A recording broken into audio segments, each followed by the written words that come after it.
police असून सुद्धा असा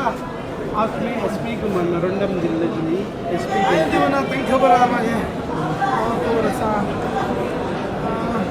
ते लफडे जाते म्हणून हा थंय वचना आशिल्लो माझेच भाव गेलो नासलो